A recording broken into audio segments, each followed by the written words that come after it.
Hi, welcome to Mount Pleasant Up Close. My name's Jeff Landy. I'm the Borough Manager, and my co-host, Jerry Lucia, Mayor of Mount Pleasant. You know, Jerry, a lot of what we do every day deals a lot with working with people, especially working with people that are in the county, in the state, in the federal government. And, you know, that relationship that you've fostered a lot over the years has really helped the borough in the long run. Well, it has paid off, and it's paid off because when we work with our legislators and our senators and our commissioners, Congressmen especially, that starts there and comes down. Right. But we all have to depend on each other, and we've built that relationship. And our guest today has been a real good friend, even though he's not directly involved with Mount Pleasant Borough, but he's involved in the system, and he can help us in many ways. We have a lot of mutual friends, and that means a lot. And so I'm happy to introduce our guest today, and it is Representative Mike Reese, and 59th District. 59th District. And that's a good number, 59. I think you wore it on his football. Did he play football, Jerry? Did he? 12. How could you see it was sitting on the bench, though? Could you see that number sitting on the bench as well? He didn't sit on the bench. One thing about Mike Reese, he's a competitor.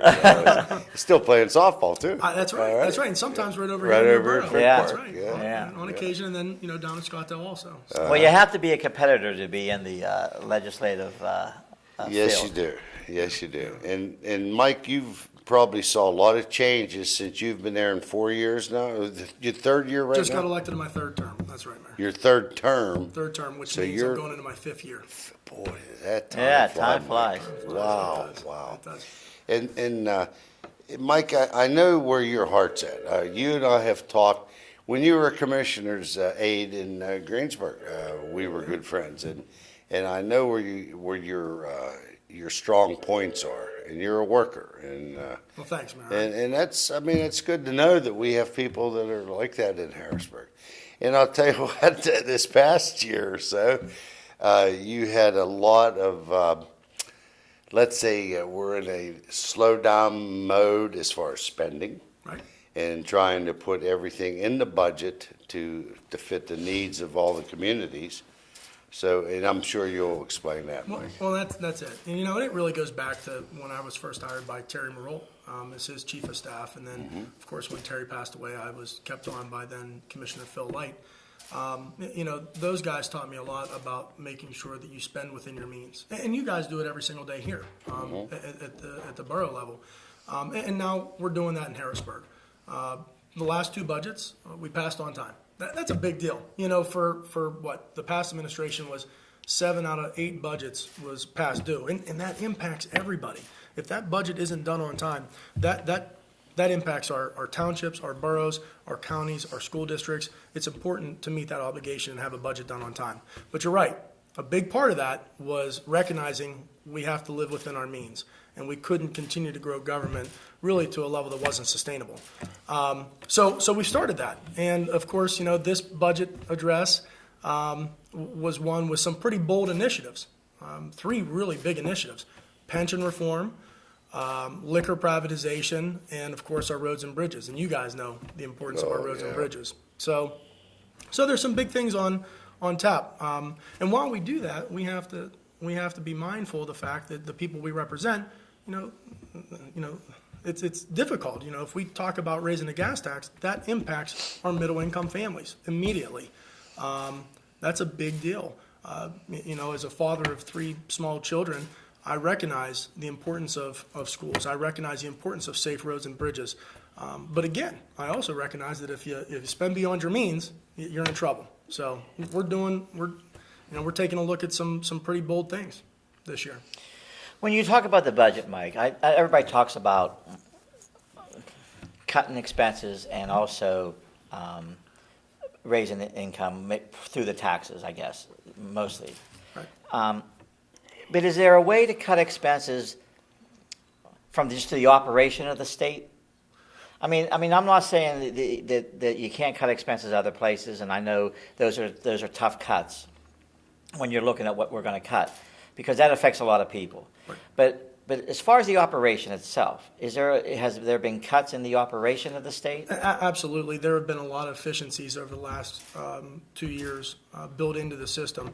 And as a matter of fact, under this proposal, and of course, maybe I should take a step back, the budget was just kicked off 2 weeks ago with the governor's address. That sort of kicks off the budget season that hopefully wraps up by July 1.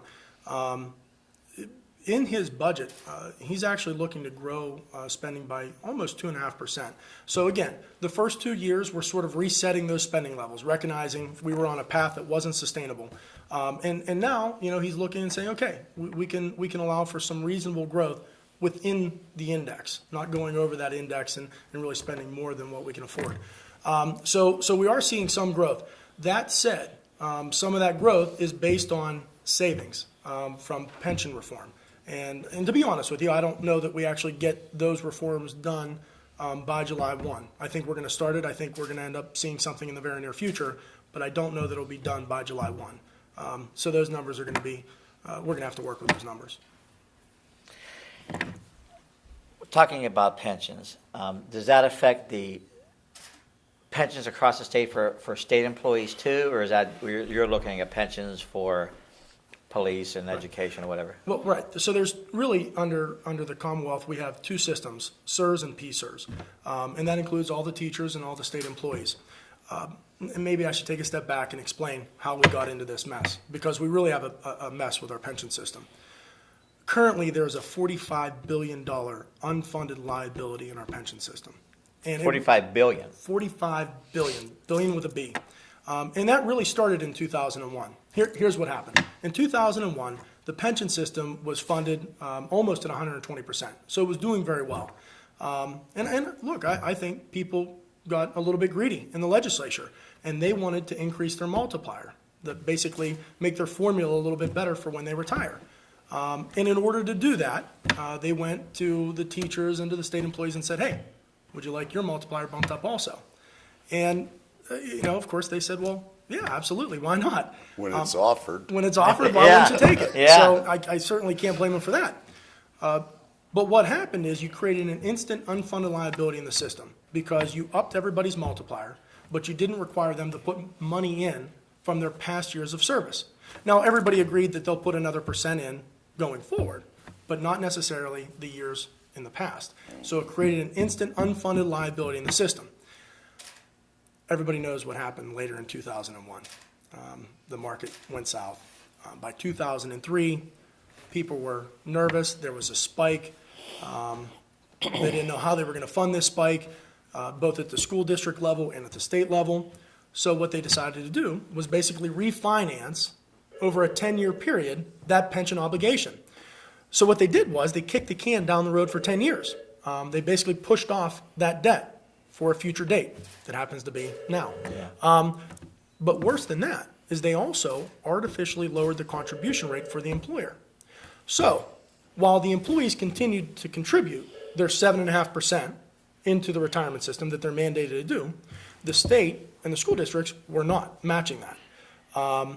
In some cases, they were only putting 1% and 2% in. And of course, we also know during that period, you weren't getting a lot of returns from the marketplace. So that issue in 2003 is now compounded, and now we have a $45 billion unfunded liability that has to be paid. So I would argue that there's no doubt we need to move into a defined contribution program, more like a 401k that most folks have in the private sector. But even if we do that tomorrow, we still have the existing liability in the system that must be paid.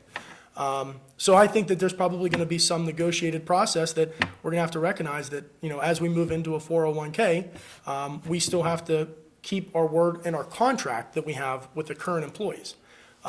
So I think that you're probably going to see some effort to see maybe more contributions from employees and probably from the state also to hammer away at that $45 billion. But at the end of the day, I think there's going to be a little bit of pain for everybody.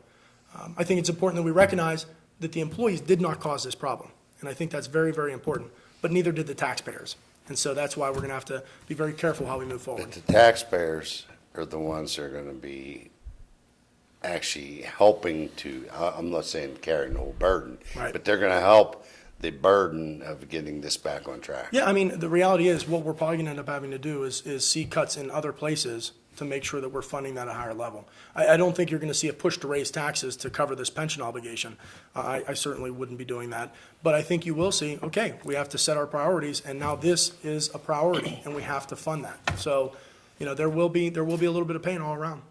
And, well, 2001, I've said it 1,000 times in speeches and in talking to people one-on-one. 2001 was the year that the United States has really gone backwards. We talk about the Korean War, and before that, World War II, but that one day, 2001, was bigger than those as far as what it's cost the United States and every American that's involved in this. That's right. That's And right. you being at the state level, you're seeing it you're trying to help your municipalities, you're trying to keep the state running on a revolving ball that's smooth all the way around. Right. You really got your hands full. Yeah, it's a challenge, but that's the same reason you're in the position you're in. You enjoy that challenge. And, so do I. We've enjoyed it. That's right. That's right. And it really is about community service. And I know you're a great example of that. Well, speaking about, let's talk about you for a second. Oh, all right. How did you get started quickly into being a legislator? And obviously you have a passion to help people. I do. So I do. let's talk a little bit about you and your family. Sure. I guess I got into politics originally because of Terry Merle. He was running for commissioner again. He actually was a county commissioner, and he stepped away for 4 years, and then after 2001, he got re-engaged in the process and decided to run for county commissioner again. And I said, hey, Terry, I'd like to help you. And I didn't know, quite honestly, much about politics. I read the newspaper a lot. I enjoyed following it, but, I didn't work in government. And he said, sure, you can help me. And I remember one of the first events I did was right here at Mount Pleasant, of course, a parade for Terry Merle. Mount Pleasant's good for a parade every month. That's right. You don't miss too many of our parades. No, I like to come to your parades. And so do my kids. But I remember passing out balloons for Terry Merle, helping him get signatures. And when he won, I was actually working at Presley Ridge at Ohio Power at the time. He asked that I come on and join him as his chief of staff.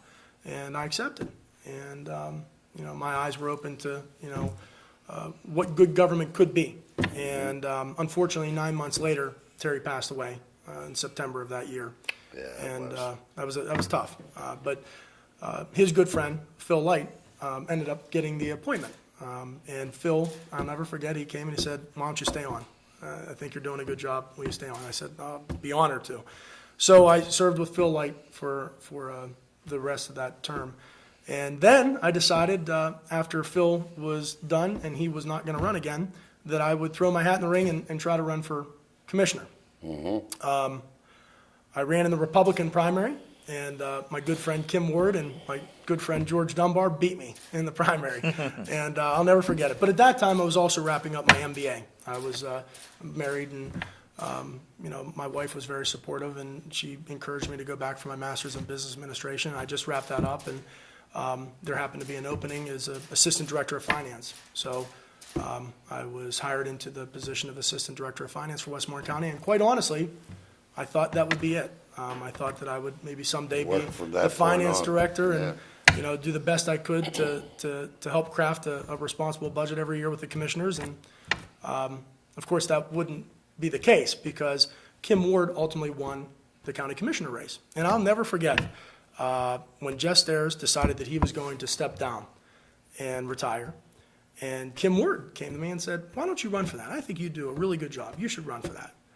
And of course, you're flattered and you think about it. And I went home, and at the time I had a little girl, Addison, my oldest child, and my wife was pregnant with my second child, Michael. And I went home and I was talking to Angela about it, and I was watching Addison run around, and Angela was well on her way. Michael was born February 5th. And I thought, no way, I can't do this. I can't run for State House, and my goodness, if I get elected, go to Harrisburg. And Kim Ward is a relentless person. I remember she called my mom And she started working my mom about getting me to run. And then a guy by the name of Mike Turzai called me. And he laid out the issues in Pennsylvania and what he saw occurring in Harrisburg. And it quite honestly scared me a little bit. And I thought, it's important that I do this for my children. Too many folks from Mount Pleasant go to high school here, go off to college, go to a trade school, and when they look to come back home, they can't find a family-sustaining job. They end up moving away. They're in Ohio, they're in North Carolina, South Carolina, and I thought, I don't want that for my children.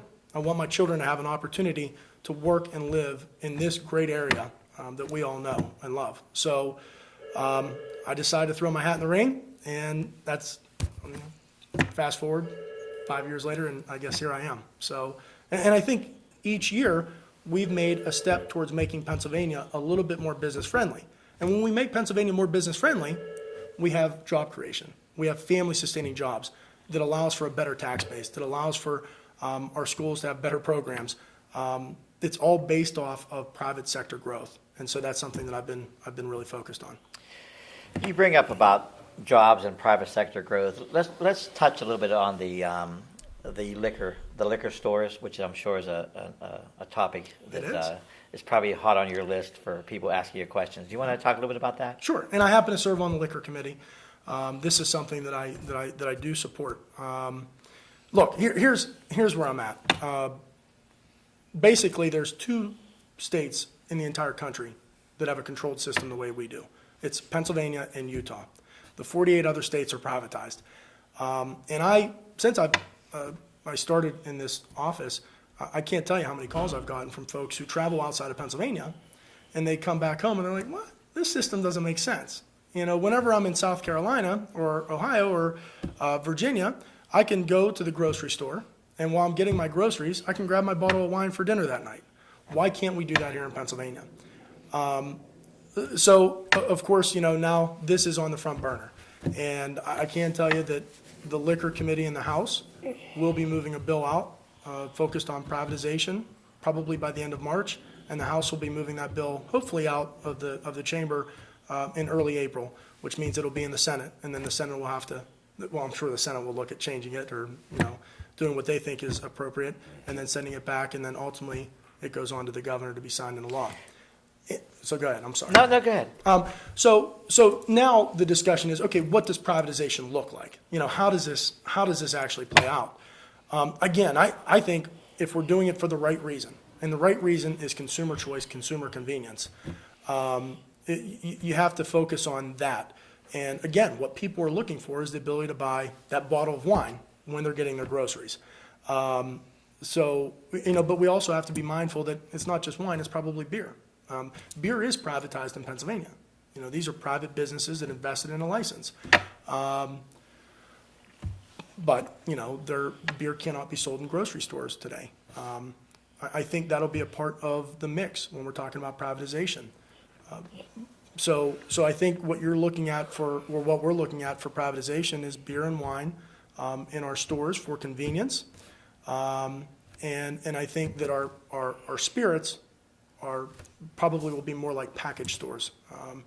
I think most would agree that spirits probably shouldn't be in the grocery store. So that's where we're looking to move. I guess my first question is as a borough manager, you look at income. Yeah. Does the state liquor stores bring a profit to the state? And if it does bring a profit to the state, isn't that a source of income that you'd hate to give up? Or are you telling me that privatizing it will it bring more profit to the state by way of taxes or by way of license fees or whatever? I don't know how it's set up, but are you giving up income by privatizing? That's a great question. So we actually do receive dollars from the LCB into the general fund. Depending on the year, it could be anywhere from $80 to $100 million. The $500 million that they actually generate from the retail side of their business, obviously the large majority of it goes to support their operation. And again, $100 to $80 million is kicked into the general fund. So the question is, do you lose money? And I would argue you probably do not. As a matter of fact, you probably would gain money because, again, if you privatize, you're going to have a lot more folks paying business taxes. You're going to have, right now we have 600 some wine and spirit stores. If you look at a package model, I think we could look at and I would argue that our distributors, our beer distributors, would be a perfect fit for our package stores, for our spirits, if they choose to do that. But through the selling of license and, of course, the increase in taxes, I think that's minimal. And again, if you look at the long-term cost of our system, I'm not sure that it's an asset. Our turnpike is an asset. Make no mistake about it. It's a physical asset that is owned by, the Commonwealth of Pennsylvania, the people of Pennsylvania. I believe the liquor system is actually a long-term liability. Okay. So, Mike, that would hurt the small distributors or the beer distributors, not unless it's a package store. That's the key. And that's really where, over the next few weeks, are really, really important. And I hope folks reach out to their legislator and say, look, if you're going to support privatization, if you're going to move in this direction, let's take a look at our small businesses, our distributors. Right here we have Maricondis or Sarnelli's up on the hill. These folks invested their dollars in a system that was archaic, granted, but that wasn't their fault. So as we move forward, one of the things I'm going to be pushing for, and I hope other folks push for, is allowing them the opportunity to be to sell spirits. And again, I think that would be a lifeline for our small businesses in this area. And also it would expand the opportunity to purchase spirits, because right now we have 600 some wine and spirit stores. Currently in Pennsylvania, we have 1,200 currently operating distributors. I think we have 1,600 licensed, 400 which are not actually in operation. Yeah. 1,200 are in operation. So if those 1,200 stores would have the opportunity at a reasonable cost, there are some numbers being floated out at $150,000 or $200,000. I suspect that's such a high number that a lot of these small businesses would not be able to invest in those licenses. So again, a reasonable number, knowing that they're already in this business to a certain extent, that would give them a lifeline to continue to be successful. Good. Earlier in the show, you talked a little bit about pensions, and we discussed, and you brought up about education. How does the education and cyber school debate? What's your thoughts on that? That's okay. So this is a complicated subject. It really is. Well, make it simple, All because right, I'm not. Okay. We're about out of time. All right. So here, maybe I need to explain how cyber schools get their funding. That's the most important part of this. They get it through the district? They do. You nailed it. They get it through the district. And the district determines what they send off based on what it actually costs to educate that child in their home school. So let's use Mount Pleasant as an example, since we're here in Mount Pleasant. Let's say Mount Pleasant has determined that it costs $10,000 to educate that child in Mount Pleasant. If that child decides we're going to go to PA Cyber, for example, that's fine. It might be the best choice for the child and the family, and that's good. But Mount Pleasant is then required to send along that $10,000 to the cyber school. Okay. The original legislation, I think they realized that some of those things aren't necessarily apples to apples. In other words, they recognized that, for example, transportation wasn't a reality for cyber schools. So the legislators allowed for certain deductions under what is called the 363 report. The business manager at every school knows that 363 report, and they take out certain deductions, transportation being one of them. What I have done is I've taken a look at this, and I have determined that there's a need for more deductions. So I've actually introduced a bill that Majority Leader Mike Turzai has supported and actually put out of his office to add to those deductions. For example, in my bill, what I would like to do is allow for a deduction for pupil services, cafeteria service. I think we all know that most cyber schools don't provide cafeteria services. That's a reasonable deduction. Library services, that's a reasonable deduction. Health services, because again, they don't have the nursing that we have in our brick and mortar schools, a reasonable deduction. Although they do have some nursing, and that probably will be debated over the next month. But those are reasonable deductions that will help our school districts save some money immediately and not hurt our cybers, recognizing these aren't expenses that they already have. So I think it's a good step forward. And I have to add this: it is a balanced piece of legislation because it also allows for the elimination of extracurricular activities. Most cyber schools don't have a marching band.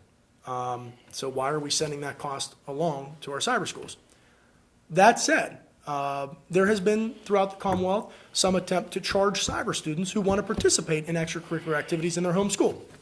This is about the kids. This isn't about any one system. This is about doing what's right for the kids that we're trying to educate in Pennsylvania. We shouldn't be charging a fee, an extracurricular activity fee, for a child who wants to participate in the marching band just because they're in a cyber school. So my bill would also eliminate the ability for the home school district to charge an extra fee for the cyber students. So that's in there.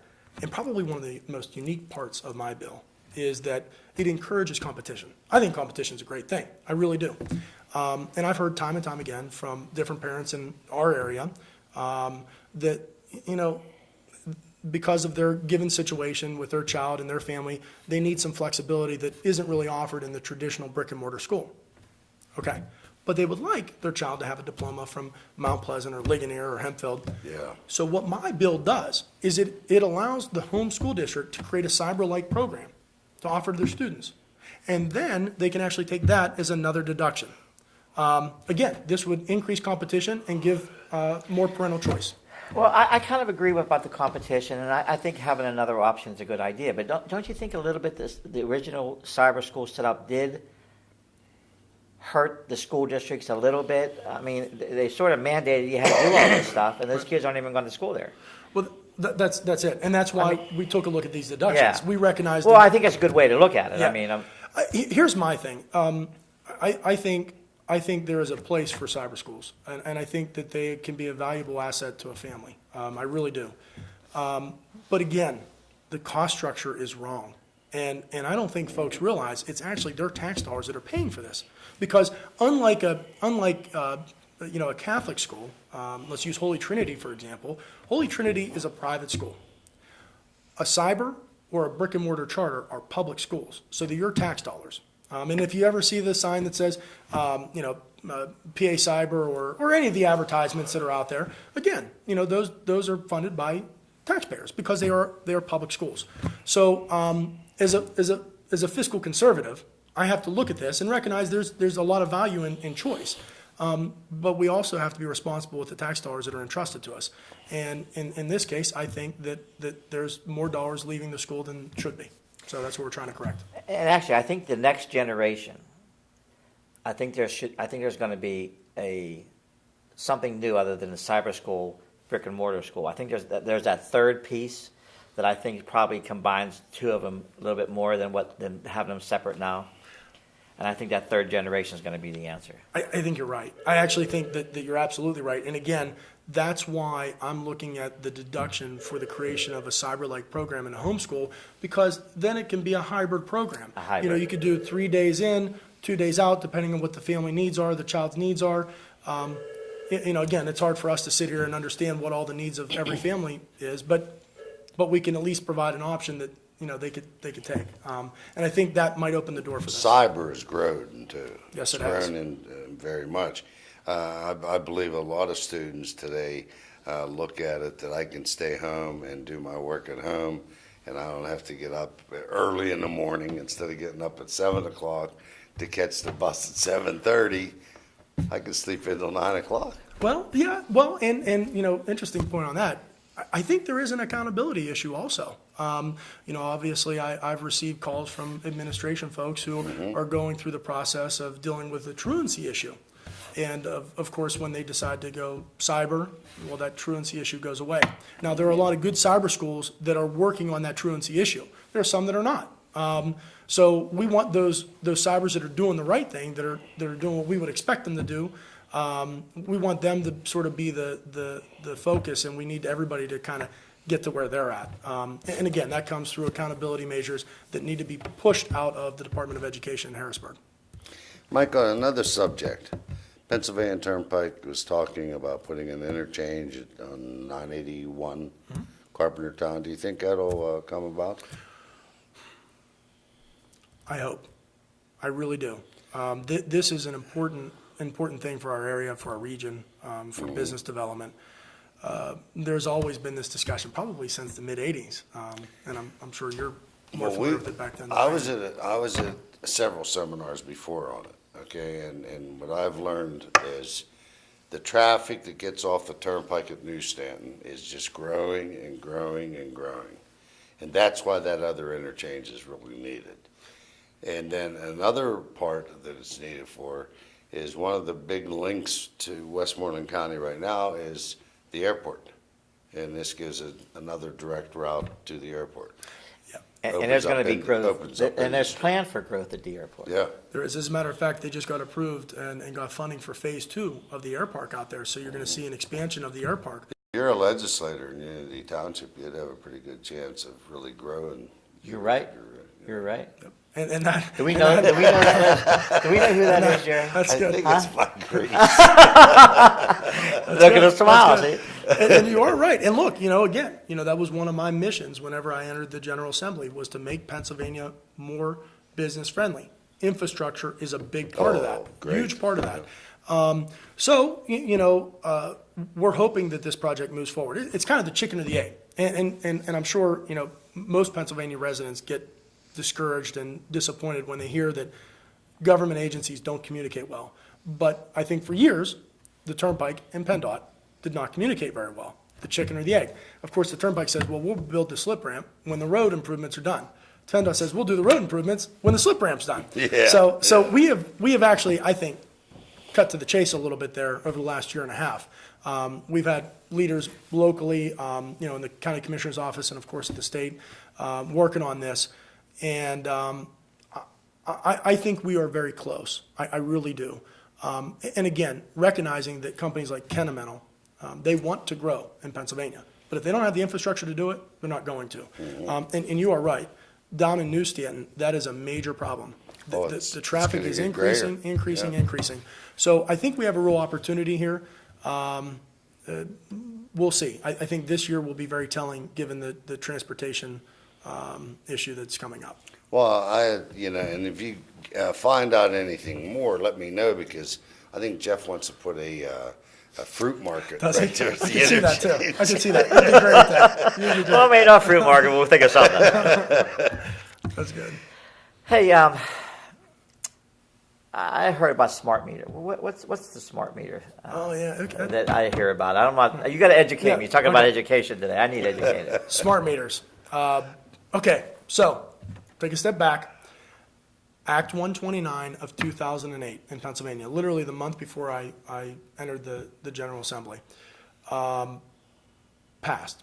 And in that bill, there was a mandate that everyone will move to smart meter technology in Pennsylvania within 15 years. And to be quite honest with you, I wasn't even aware of that mandate.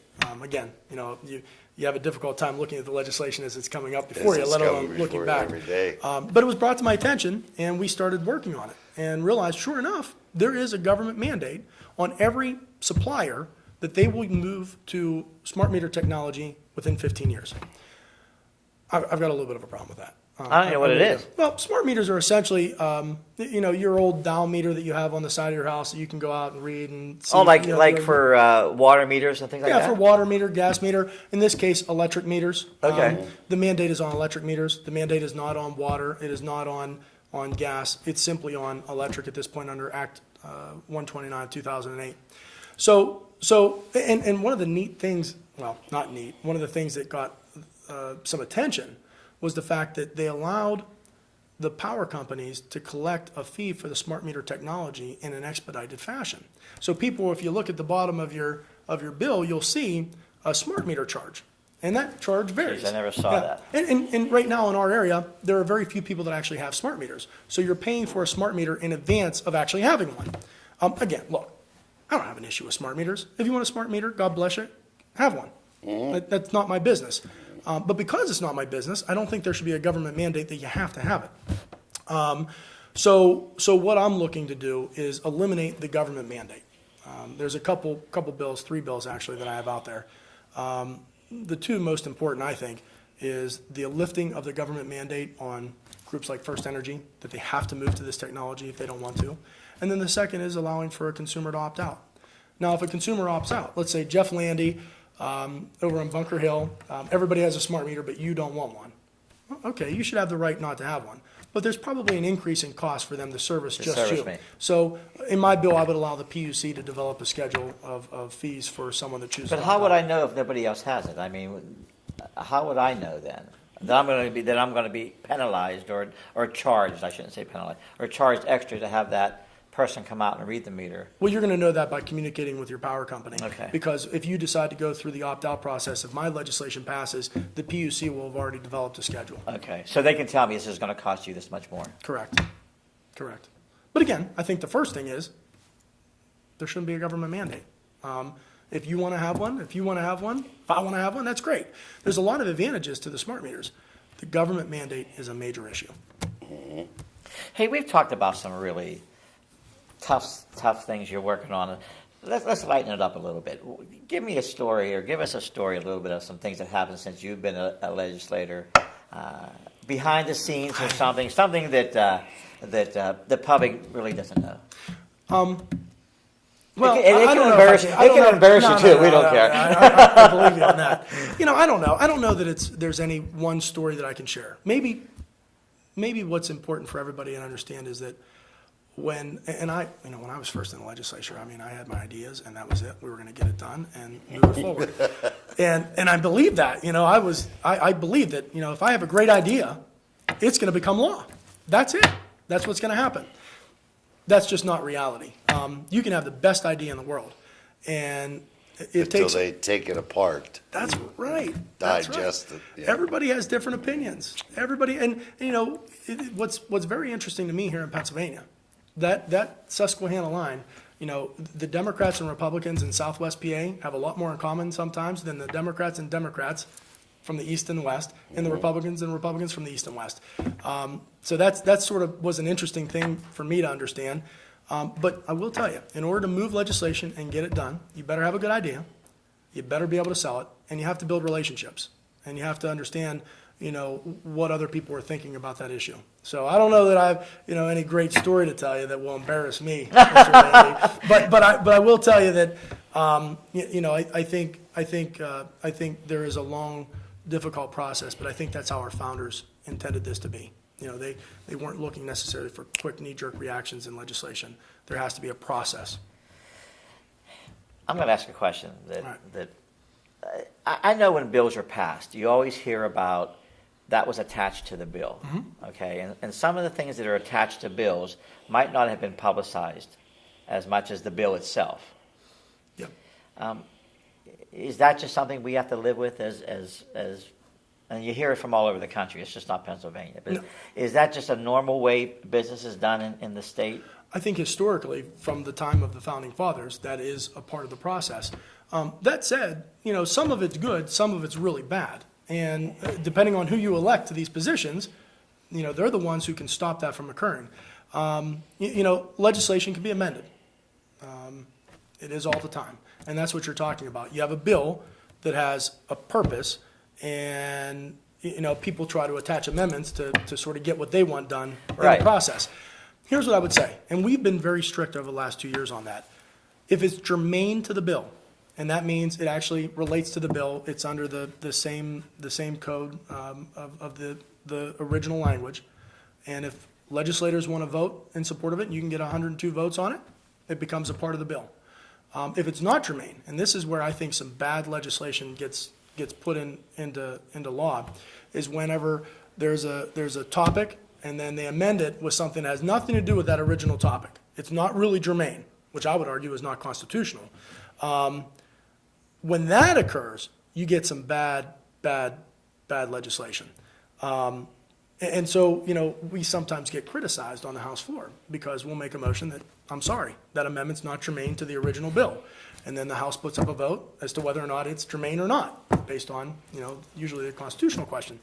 And so we've been criticized by that. But I think in the last 2 years, we've done a really good job of keeping the bills to the original purpose, the topic of that original legislation. So here's how you do that. You elect responsible people to the General Assembly, and they actually follow the Constitution. Jerry and I have talked about this before. I think everybody who goes into public service, which we are on a lot lower level than you, and vice versa, you're lower than the government. But isn't that just part of the system? I mean, if you want something for Western PA, and this is what I was told, if you want something for Western PA, you may have to accept an amendment from somebody else so that he votes for yours. And is that just part of the way the system is from way back when? Sure. I mean, your end goal is to get it across the finish line, and you want to pass your bill into a law. You want that. Otherwise, you wouldn't have introduced it, and you wouldn't have fought for it. And there is compromise. That's the thing. There is always compromise. And if you don't compromise, you never get anything done. That you're in gridlock, and that's never a good thing. And I think we see a lot of that in Washington, D.C. right now. So there has to be compromise. But you can't compromise on your core values. You can't sell out just to get something done. So again, I'll go back to, if it is within the scope of the original legislation, then perhaps there's a way that we can compromise on that. If you want to pass a transportation bill, and when you're doing that, you want to also allow for, out of a gas tax or something, to pay for a Philadelphia casino or a convention center, that's not germane, and that's not appropriate. That's not compromise. That's not the way the system's intended to work. So I think that's what you're referring to. Yeah. Is that kind of stuff. And again, I would say over the last 2 years, with Mike Turzai as our majority leader, I think he's done a really good job of stopping a lot of that. So, Hey, we got about 3 minutes left, and I want to just ask one more question, unless you have a question to ask. Go ahead, ask yours first. Do you have anything on the horizon?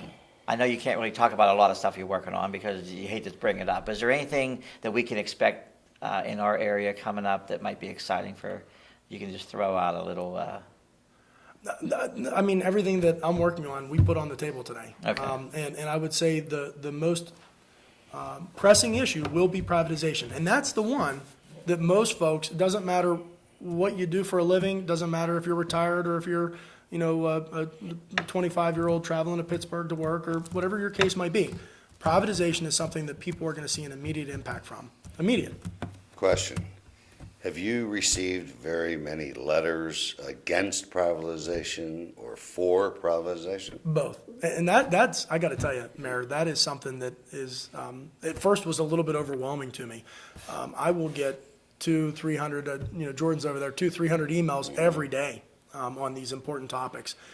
So we've gotten a good many on both sides, but if I'm going to be completely honest, the support of privatization has really been overwhelming. And those are folks that normally don't reach out to you. Those are folks that, they actually, sit down and take the time, and they're not just sending off a form letter. It's a personal email. And then you have municipalities like Mount Pleasant. We're looking at the beer distributor downtown, and then we're looking at the state store and how many employees they have, and that's our concern. And here's what, and I know that is, and it's my concern also, for someone like Maricondi's or any of the beer distributors, again, I think their lifeline could be as a package store, selling the spirits, and again, if the license is affordable. So for anybody watching who would like to see that happen and would like to see their small businesses at least have a shot at surviving going forward, and I think in many cases prospering, I think this could be a very good thing for them. You have to reach out to your legislator and let them know that. Speaking about reaching out, we have about a half a minute left. How can they reach out and get a hold of you? Very simple. All you have to do is contact me at my website at www.represe.com. That's REPREESE.